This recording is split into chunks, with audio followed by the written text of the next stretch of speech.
بسم الله الرحمن الرحيم.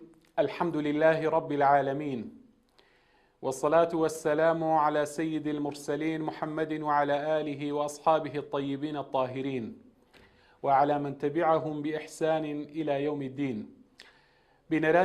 بینەران و بیسەرانی بەڕێز و خۆشەویست، ئەم کاتە و هەموو کاتێکی ژیانتان پڕ لە خێر و خۆشی و بەختەوەری بێت. زۆر خۆشحاڵ و بەختەوەرم کەوا ئەمڕۆژ لاڵقەیەکی نوێی بەرنامەی تیشێک بە خزمەتی ئێوەی بەڕێز و زێدە ئازیز و خۆشەویست شادەبمەوە.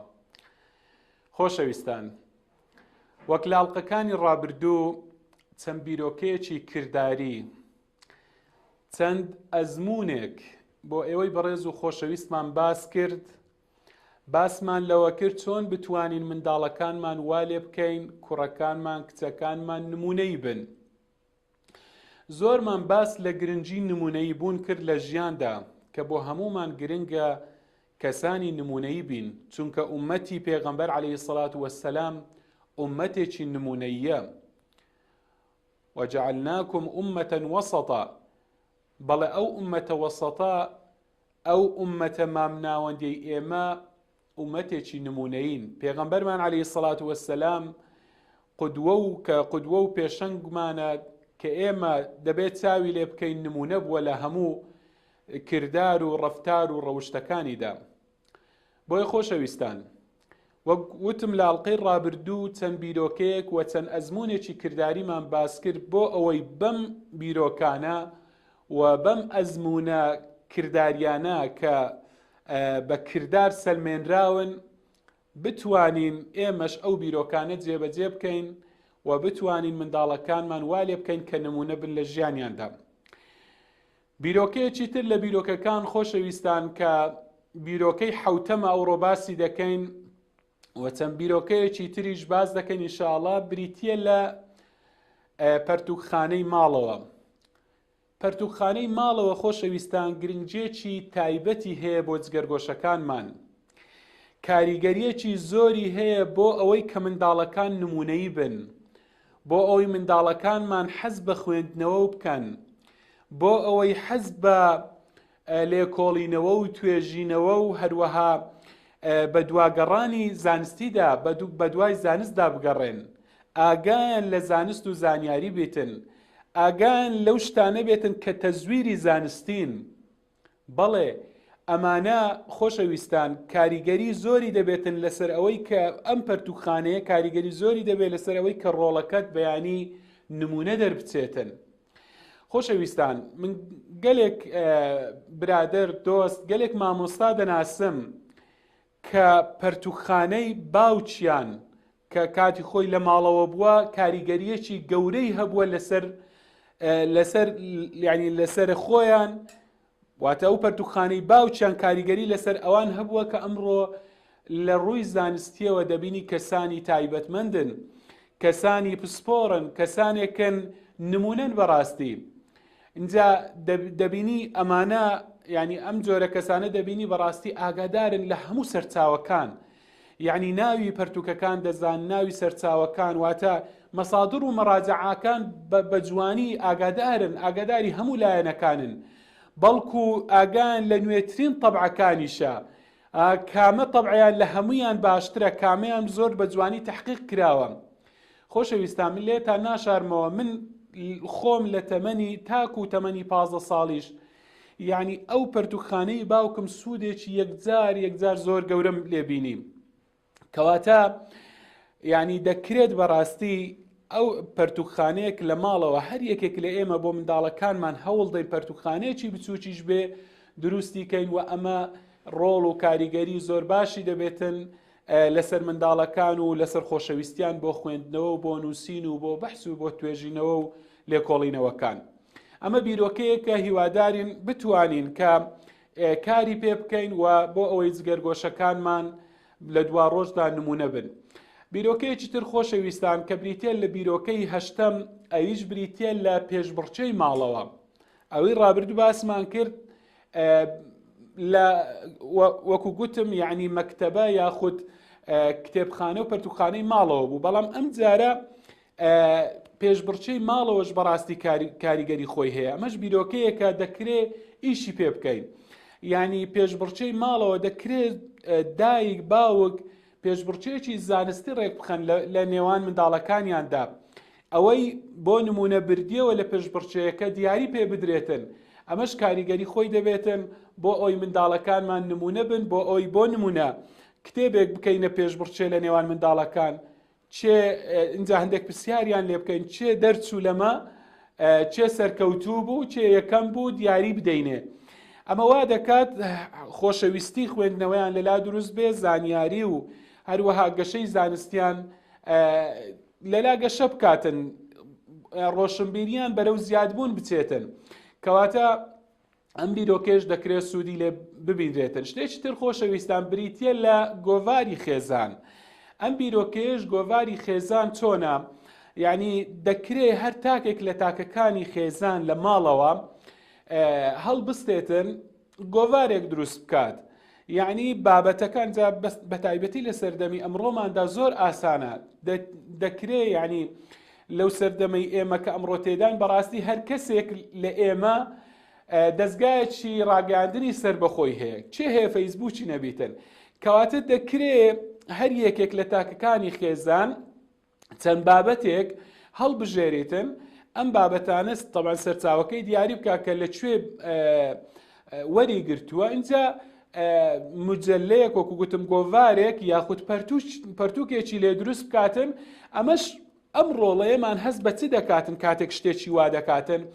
هەست بە هەستێکی هوەری دەکات، و هەروەها تێگەیشتن و دووربینیەکی ڕۆشنبیری بەڕاستی بۆ دروست دەبێتن کاتێک کە ئەو بابەتانە کۆ دەکاتەوە، دەیان نووسیتن لە دەفتەرێک وەکو گوتم کۆی دەکاتەوە، وەکو گۆڤارێکی لێ دەکاتن، هەم هەستێکی هوەری، هەم ئەم بابەتانە بە جوانی دەخوێنیتەوە، پوختی دەکاتەوە، ئاماژە بە سەرچاوەکانی دەکات.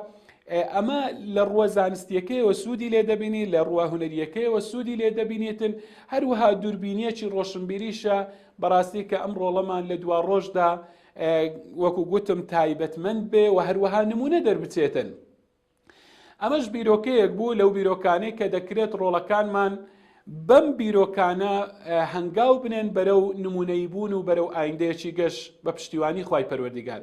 خۆشەویستان، ئەزمونێکی تر و بیرۆکەیەکی تر لە بیرۆکەکان بریتە لە لێکۆڵینەوە و توێژینەوەکان و کورتکردن و پوختکردنەوەی توێژینەوەکان. ینی چۆن؟ ینی دەکرێت ئێمە پەرتووکێک یاخود بڵێن سیدیەک، وتارێک، کاسێتێک کە بڵێن وتاری مامۆستایەک، ئەم وتارە بدەینە بەردەستی ڕۆڵەکەمان، یاخود ئەم پەرتووکەی بدەینە بەردەست، پێی بڵێن بخوێنەوە بە جوانی و پوختیکەوە، کورتیکەوە. واتە چی لێ تێگەیشتی؟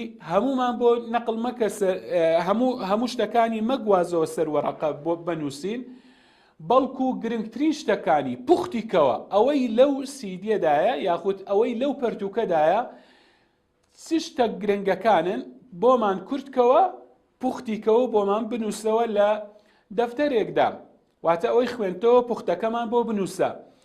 ئەمە دووسێ سوودی لێ دەبیندرێ، هەم ئەم ڕۆڵەیە ئیملا لە ڕووی ئیملا و نووسینەوە دەست و خەتی باشە بێتن، واتە خۆشنووسیەکەی نووسینەکەی خەتەکەی باش دەبێتن، هەم بەما وا دەکاتن کە ئەم ڕۆڵەیە جوان دەخوێنێتەوە، وای لێ دێتن کە سبەینێ دەکرێت ڕەخنە لە شتەکان بگرێتن کاتێک دەخوێنێتەوە، ببێتە ڕەخنەگرێکی باش لە پەرتووکەکەواتە کاتێک کە دەخوێنێتەوە دەتوانێت تێدەگاتن، خەتی خۆش دەبێت، دەتوانێت ڕەخنەی لێ بگرێتن لە خودی کتابەکە، کەواتە ئەم سوودانە هەمووی لەم بیرۆکەیە دەبینیتن. خۆشەویستان، بیرۆکەیەکی تر یاخود ئەزمونێکی تر لە ئەزمونەکان بریتە لەوەی کە جاروبار بە ڕۆڵەکەت بڵێ ئەرێ ڕایتۆ چییە دەربارەی ئەم بابەتە، واتە ڕاوەرگرتنی.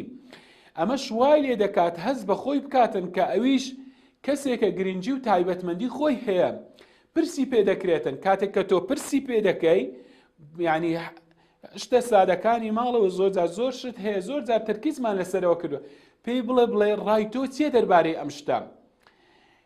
ئیشێکە، کارێکە، وەکو گوتم دەچنە گەشتێک، سەفرەیەک، پێی بڵێ ڕای تۆ چییە بۆ ئەم شوێنە، ئەم شوێنت پێ چۆنە، ڕای وەرگرا ئەمە وا دەکاتن هەست بەخۆی بەبوونی خۆی بکاتن و لە دوا ڕۆژدا بەرەو نمونەی بوون هەنگاو بنێتن.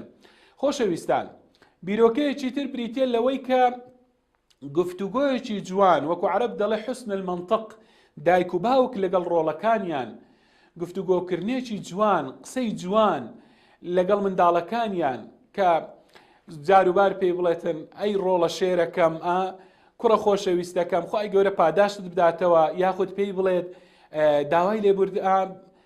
داوای لێبوردن دەکەم، دەکرێ مەسەلەن ئەو شتە ئاوا بێتن، یاخود بڵێ خوا بتپارێزیتن. یعنی ئەو وشە جوانانە کە دایک و باوک بۆ ڕۆڵەکانیان بەکاری بێنن، ئەمەش کاریگەری خۆی زۆر دەبێتن لەسەر نمونەی بوونی منداڵەکان. اینجا شتێکی تر خۆشەویستان، بیرۆکەیەکی تر لە بیرۆکەکان بریتیە لەوەی کە جوان خەرجکردنی پارە و پول، ینی بە زمانێکی تر بڵێم بەڕێوەبردننی دارایی. یعنی چۆن بەڕێوەبردننی دارایی دەکرێت ئێمە بۆ ئەوەی ئەو سیفەتە لە ناخی منداڵەکەمان بچێنین، بۆ ئەوی منداڵەکەمان نمونەی بێ لە ڕووی بەڕێوەبردننی داراییەوە. چونکە بۆ منداڵی نمونەیی، بۆ کەسی نمونەی گرنگە کە کەسێک بیتن لە ڕووی داراییەوە بتوانیتن چۆن ئیدارەدانی خۆیە کاتن، چۆن خەرجیەکانی بە جوانی پارەی خەرج دەکاتن. اینجا بۆ ئەوەی ئەم سیفەتە لە ناخی منداڵەکانمان بچێنین، گرنگە هەندێک پارە بە منداڵەکە بدەی، پێی بڵێ ئەم پارەیە بگرە و ئەمە مەسروفاتی تووە، خەرجی تووە بۆ ماوەی هەفتەیەک.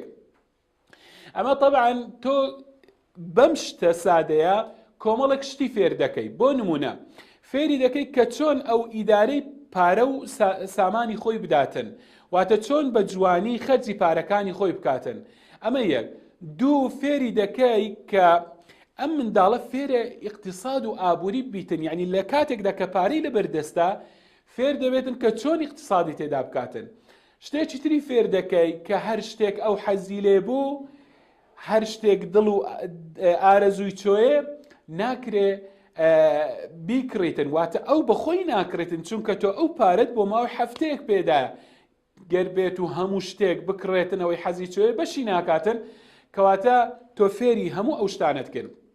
اینجا خۆشەویستان، بیرۆکێکی تر لە بیرۆکەکان ئەوەیە کە تۆ منداڵەکەت فێر بکەیت کە هەست بە کەسانی بەرامبەر بکاتن، واتە فێرە سەدەقەی بکەیت، فێرە خێرکردنی بکەیت. زۆر جار و بار یعنی بۆ کوڕەکەت باسی، بۆ کچەکەت باسی فەزڵ و پاداشتی سەدەقەکردن، خێرکردنی بکە کە لە ئیسلامدا چەندە پاداشتی ئەو کەسە گەورەیە کاتێک کە کەسێک خێرێک دەکات، واتە پاداشتەکەی لای خوا چەندە. و ئەگەر ویستت تۆ خێرێک بکەی، چاکەیەک بکەی، سەدەقەیەک بکەی لەگەڵ فەقیرێک، لەگەڵ کەسێکی هەژار، هەوڵدا ئەو پارەیە بدە ڕۆڵەکەی خۆت بۆ ئەوەی ئەو بیگەینیتە ئەو فەقیرە، بۆ ئەویش لە پاشە ڕۆژدا بە کردداری فێری چ بێتن، فێری خێرکردن و سەدەقە بێتن. خۆشەویستان، یەکێکی تر لە بیرۆکەکان ئەوەیە ئەو ڕۆڵەی خۆت جاروبار هەندێ بەرپرسیارەتی پێ بدە، هەندێ بەرپرسیارەتی پێ بدە بۆ ئەوەی هەست بکاتن کە کەسایەتی بەرەو گەشە سندنە ڕوات، کەسایەتیەکەی خەریکە گەشاکاتن، هەست بکات کەسێکی سربەخۆیە، یاخود یعنی کەواتە بۆ ئەوەی هەست بەمە بکاتن هەندێ بەرپرسیارەتی پێ بدە و وای لێ بکە کە هێواش هەست بە گەورەبوونی خۆی بکاتن، واتە لەگەڵ ئەوەی کە تەمەنی بەرەو سەرەوە ئەچێتن، ئەویش هەست بە گەورەبوونی خۆی، هەست بە کەسایەتی خۆی، هەست بە گەورەبوونی کەسایەتی خۆی بکاتن. ئەمە گرنگە بۆ ئەوەی ئەو منداڵە بەرەو نمونەی بوون و بەرەو تەمەیوز بچێتن. خۆشەویستان، اینجا خاڵێکی تر لە خاڵەکان کە لە یادی نەکەین بەڕاستی، ئەویش ئەوەیە کە بۆ ئەوەی ئەو ڕۆڵەیەمان هەست بکاتن بە کەسایەتی خۆی و بە سربەخۆبوونی کەسایەتی خۆی، ئەوەیە کە وە زۆر جاران بەڕاستی کە ئەمە وا لەو منداڵە دەکاتن گیانی پیاوەتی تێدا بەهێز بکاتن و هەست بە ڕەوشتێکی بەرز، ئەخلاقێکی جوان بکاتن، بریتێ لە لەقەبی جوان.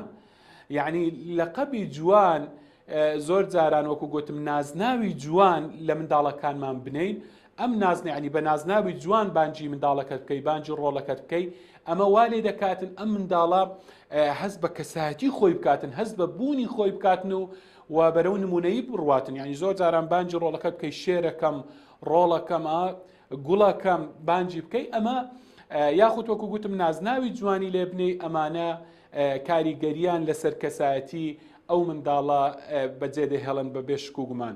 خۆشەویستان، ئاخر شت کە باسی بکەم ئەوەیە کە بەڕاستی سنتەرەکانی هاوینان کە لەمە و دوا قوتابخانە هێوا شێواش بەرەو کۆتایی دەڕواتن دەوامەکان، سنتەرەکانی هاوینان زۆر گرنگن بۆ ڕۆڵەکانی ئێمە بۆ ئەوەی نمونەی بن.